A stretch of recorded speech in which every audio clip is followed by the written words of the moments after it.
Good morning to everyone. November 5th. Today I am reading about punctuality, written by Kushwant Singh.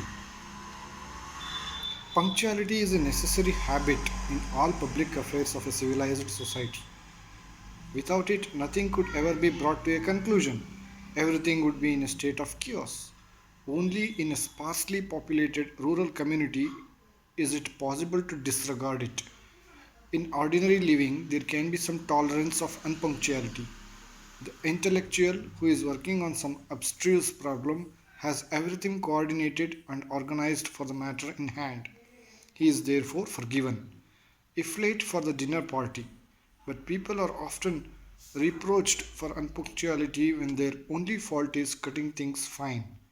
It is hard for energetic, quick minded people to waste time, so they are often tempted to finish a job before setting out to keep an appointment.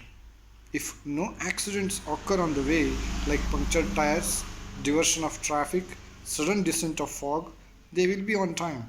They are often more industrious, useful citizens than those who are never late. The over punctual can as much be a trial to others as the unpunctual. The guest who arrives half an hour too soon is the greatest nuisance. Some friends of my family had this irritating habit. The only thing to do was to ask them to come half an hour later than the other guests. Then they just arrived when we wanted them. If you are catching a train, it is always better to be comfortably early than even a fraction of a minute too late. Although being early may mean wasting a little time, this will be less than if you miss the train and have to wait an hour or so for the next one, and you avoid the frustration of arriving at the very moment when the train is drawing out of the station and being unable to get on it.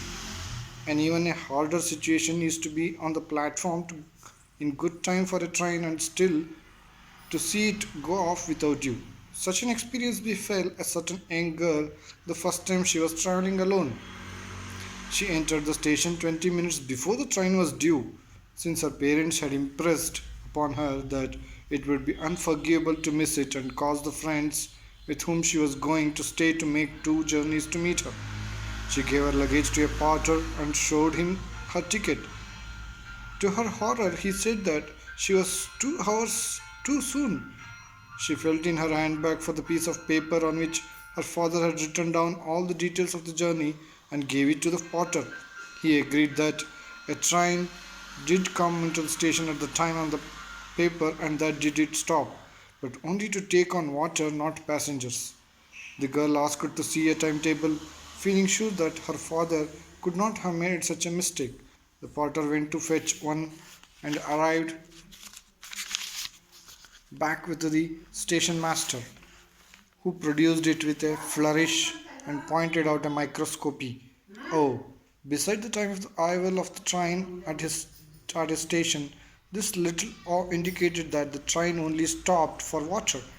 Just at that moment the train came into the station, the girl, tears streaming down her face, begged to be allowed to slip into the guard's van. But the station master was adamant. Rules could not be broken, and she had to watch the train disappear towards her destination while she was left behind.